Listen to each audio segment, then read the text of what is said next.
Well, have I ever told you the story of how I went from Long Dong Silver to Lil Daryl? Listen, I'm gonna tell you something that most men don't like to talk about. It's personal, it's painful, it's prostate. Now, I want to set this story up properly. See, I'm about 5'5", and God blessed me with the confidence of a 6'5" man. Now, how did he do that? Well, to be quite honest, whatever I lacked in height, I more than made up for in swinging capacity. You feel what I'm saying? So let me help you out more.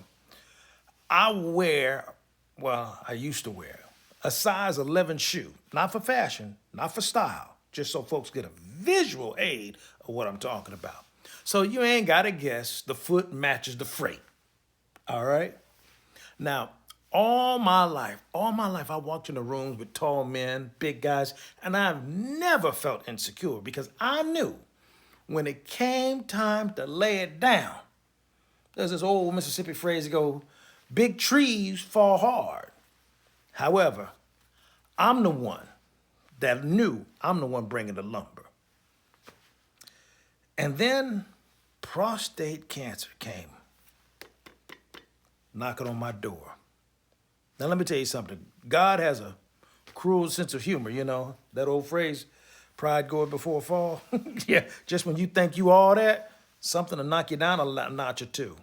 And the irony of this was I had just met the finest woman I laid my eyes on. And I'm not just talking cute. I'm talking grown-ass woman, and she's 5'9", 5'10", legs long enough to straddle a Buick.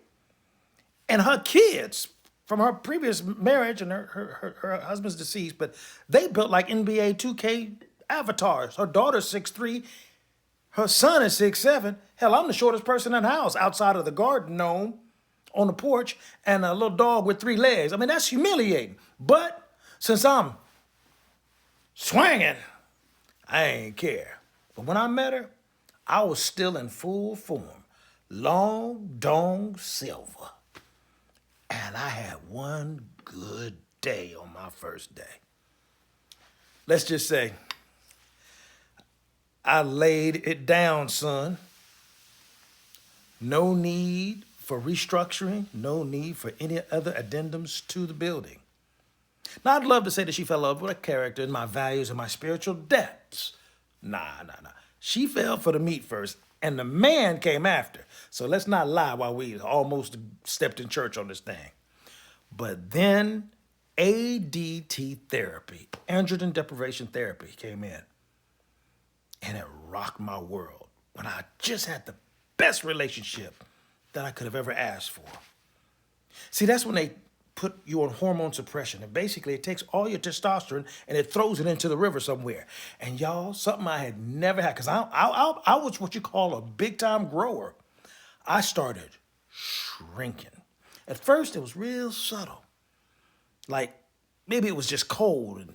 And, when you come out of a pool and it shrank a little bit. Maybe that was it, because I was still like, wow. Like Mr. Fantastic, right? Or Plastic Man. Then my lady started looking at me one day and she was like, baby, where is it? And I said, girl, you got to call it by name now. It seemed like it's getting shy all of a sudden. I went from Long Dong Silver to Lil Daryl. And I'm not taking that joke from my frat brother, Ricky Smiley, because I don't believe in stealing nobody's material. But we literally called me Lil Daryl because it kept saying during that therapy, leave me alone. And you never try to argue with a woman when your Johnson is looking like it's wearing a turtleneck. You lose every time. When you lose that, you start doubting a whole lot of stuff. And they get a little bold on you too occasionally, but she loved me by then. I had already gotten a mind by then, right? And my biggest mistake was I didn't use a pump. See, you got to use a pump every day because just like any other part of your body, it's like a muscle. And if you don't keep it stretched and engorged with blood, it doesn't just get smaller. It can pack up and go into the witness protection program. And I should have used that pump like the doc told me to. But I was cocky. I ain't gonna lie. I'm gonna be honest. I was dead ass cocky. I literally said, man, if I lose 7 inches, I got 7 left. Well, check the shoe size, player. Check the damn shoe size. 5'5", but an 11 size shoe. I just thought I had room to spare to act ignorant. But over time, it got so bad, I had to sit down to pee, y'all. Not for comfort, so that I didn't pee on my own thigh. We started calling it Little Daryl. Hell, we even gave it a backstory. In case you're wondering, he's a divorced trucker who fell on hard times and began to pull away for depression and, has become a bit of a hermit. And we had to learn how to use humor. That's why I'm doing this. If you don't use humor, you're going to go crazy. But let me tell y'all something. When God takes away one sense, he gives you another and enhances it, right? Like if you lose your sight, your hearing sharpens or your sense of smell sharpens. But if you lose your Johnson, other parts of your game becomes exceptional. You learn how to use your elbow, your fingers, your nose, your chin. You got to become a Michelin star chef with your tongue, and then you adapt. And that's what I did. I adapted so good, I could snatch her soul out with the knuckle of my pinky finger. Yeah, I developed some skills because I wasn't about to share her with nobody. I'm stingy like that. Now, I wasn't Long John Silver no more, but look here. Goldilocks Johnson, I was not too big, not too small, but just beyond just right.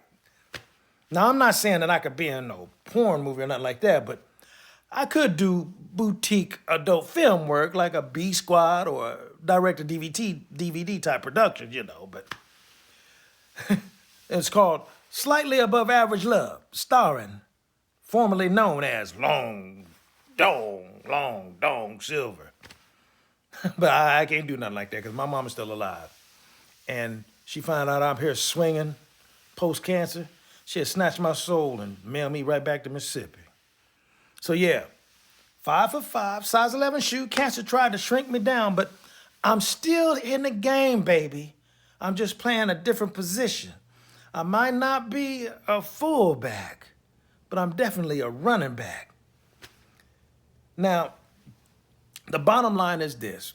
If you get checked early and take your PSA blood test and jump on it early, the earlier you jump on this thing, the more options you have and the better your recovery is going to be. And the better you're going to recover and go back to what you used to be. But this story does have a happy ending. Number one, I didn't lose my lady. That was good. And I recovered. After 2 years of therapy, I did recover, which was great. Now, I didn't cover quite where I was, but I guess the best way to illustrate what happened ultimately, if I'm going to be real transparent, totally transparent, because one thing they taught me when I pledged Q at Jackson State, don't lie on your Johnson. I'm not going to do that. But I don't wear, I'm being honest, I don't wear a size 11 shoe no more. Nah, I don't. I ain't gonna lie, I don't wear a size 11 no more. But you know what? I'm alive. I'm here to be able to be with my family. And that's really important, that I'm able to pour my experience, my love, my care, my protection, my leadership into my family. And I'm a grandfather of 2 now, and I'm proud of the life that I've still been given in recovering from prostate cancer. And to be honest, I do sometimes miss wearing an 11 size shoe, but this 10 and a half would do just fine. I'm the prostate cancer guy.